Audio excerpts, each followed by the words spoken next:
So in part 2, we covered John Jay and talked a little bit about the Supreme Court. You can see here again the old Supreme Court building in the Capitol.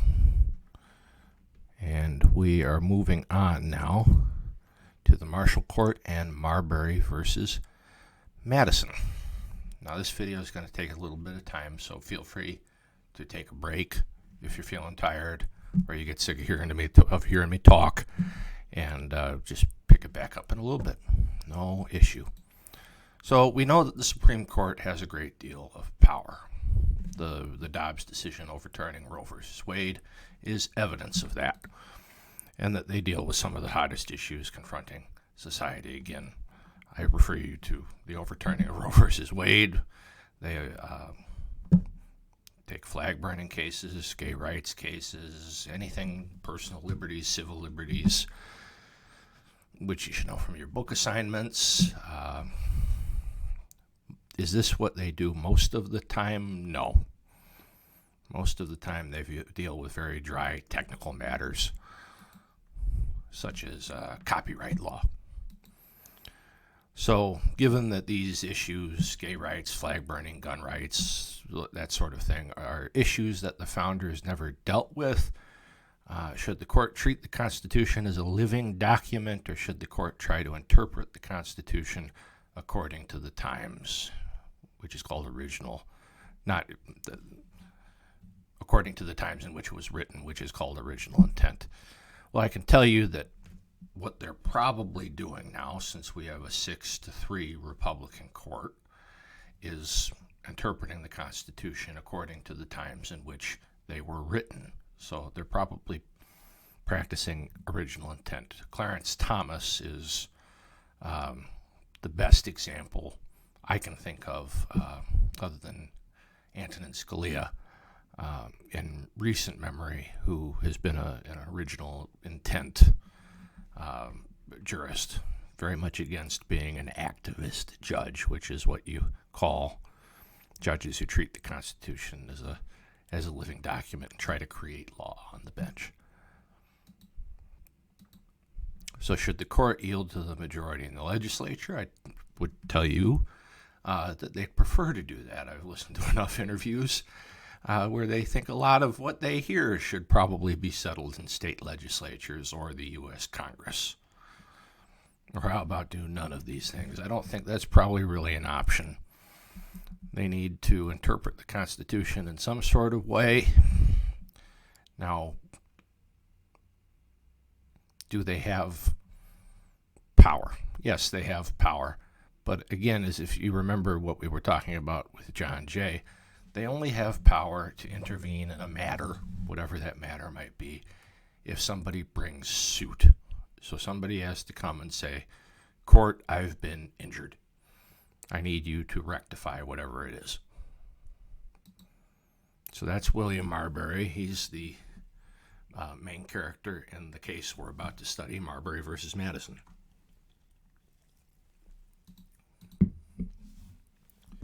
The Supreme Court serves an important function in our system of checks and balances.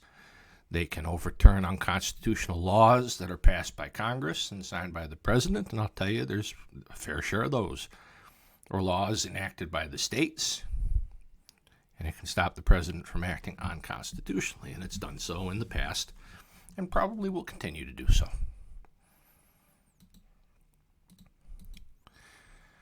The Supreme Court's the last line of defense against the federal or state governments usurping powers that they are not permitted either because the Constitution does not allow it, or the Bill of Rights prohibits it, or natural law prevents it. And I'll tell you that if the government can take a power, it will.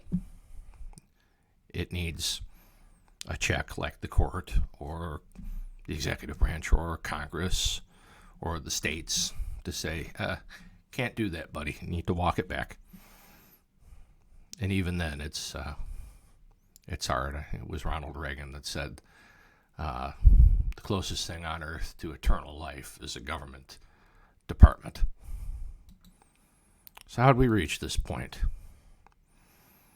How did we reach this point? That's a great question. The judicial branch should be and needs to be a watchdog that rules on cases that come before it to protect our natural rights and to preserve the division of power established in the Constitution.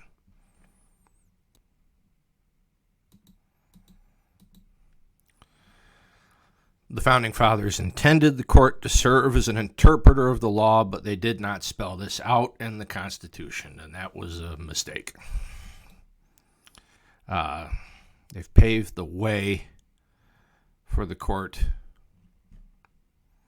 Okay, sorry about that. A little bit of a typo. I swear I do edit these things, but I guess, I don't catch everything.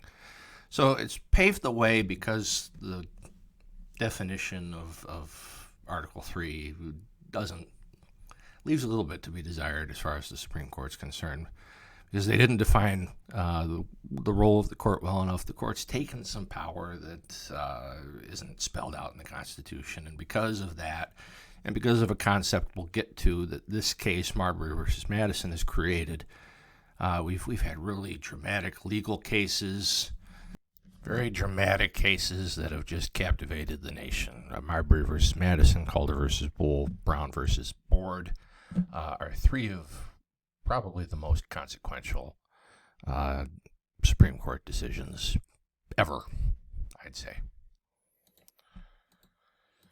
So, we go back to 1800 and the court's starring role.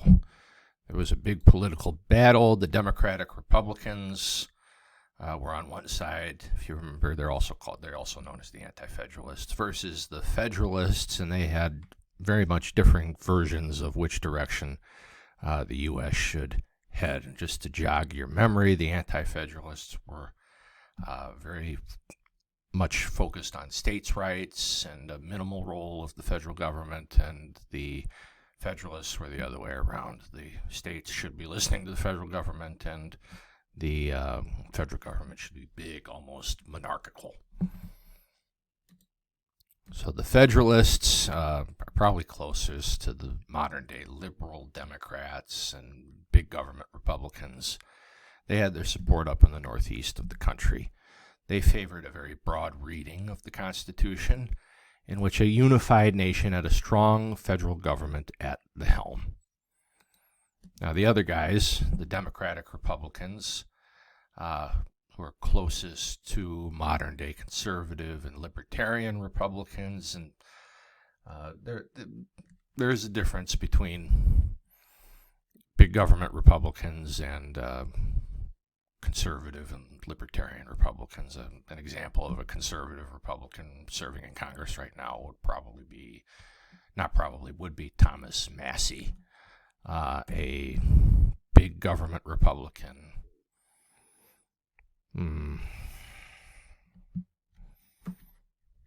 Take what I say with a grain of salt. Maybe Chris Christie, maybe Ron DeSantis would be on the bigger government side.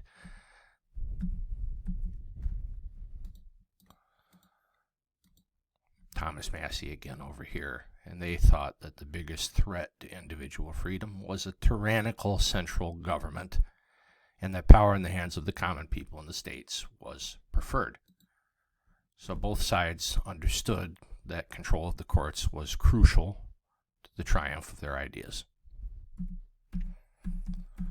So we have the election of 1800, and the results are that Thomas Jefferson and the Anti-Federalists defeat John Adams and the Federalists.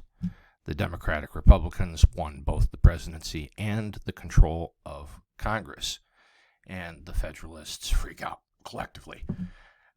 They did things differently back then. Congress didn't change hands in January, and the presidency changed hands in January like they do now. It was in the middle of March, the spring of 1801.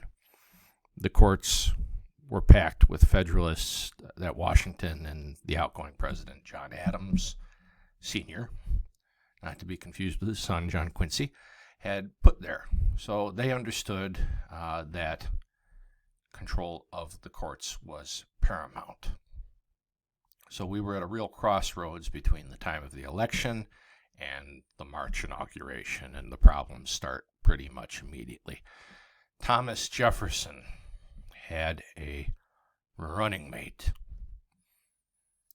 and he and his running mate won the Electoral College 73 to 65. The problem that occurred was that the Electoral College didn't distinguish their votes back then for president and vice president. So Thomas Jefferson and his running mate, Aaron Burr, each got 73 votes. Back then, the person who got the most amount of electoral votes became president. The person who got the second most became vice president. They could have been of different parties the previous administration. It technically should be Vice President Jefferson right now, because the Anti-Federalist was vice president to John Adams, who was a member of the Federalist Party. But these two men, Jefferson and his running mate Burr, got 73 votes. So the election got thrown to the House of Representatives. And they were still under Federalist control, and they had to break the tie and decide who would be president. It took them 6 days and over 30 votes.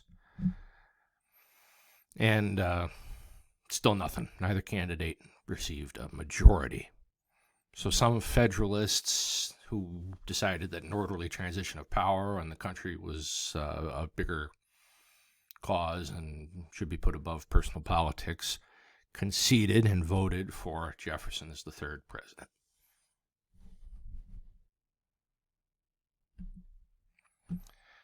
Thomas Jefferson's inauguration was held on March 4th, 1801, and the problem they had with Jefferson and Burr each receiving 73 electoral votes and the House of Representatives having to fix the election was fixed by the 12th Amendment. So electors were now required to name in their ballots the person voted for as president, and in distinct ballots the person voted for as vice president. And if you don't think I'm going to put this on the test, you're out of your mind. The 12th Amendment, anytime you see an amendment that we cover, it's going to be on the test. Dollars to donuts. So the election of 1800 and the incoming Democratic-Republican administration brought about an even more enduring conflict. So the Federalists controlled Congress, as I've mentioned. They had enacted the Judiciary Act. And remember this, because it's going to come back up, of 1789, and that set up the nation's initial federal court system. And late in February of 1801, after it became apparent that Jefferson had beaten Adams for the presidency, the Federalists controlled Congress. They enacted some legislation that created 42 additional federal judgeships. Remember, I said that control of the courts was pivotal at this point for the Federalist Party to maintain control of any semblance of control of their ideas and influence in government. So on March 2nd, 1801, 2 days before his term was up, Adams Sr. appointed the 42 Federalists to these courts. And on March 3rd, the still Federalist-controlled Senate confirmed the judges. Enter William Marbury, which we will get to in part 4, because I think this video has gone on long enough, and I want to make sure I keep your attention and give you a break, because this is important stuff. And I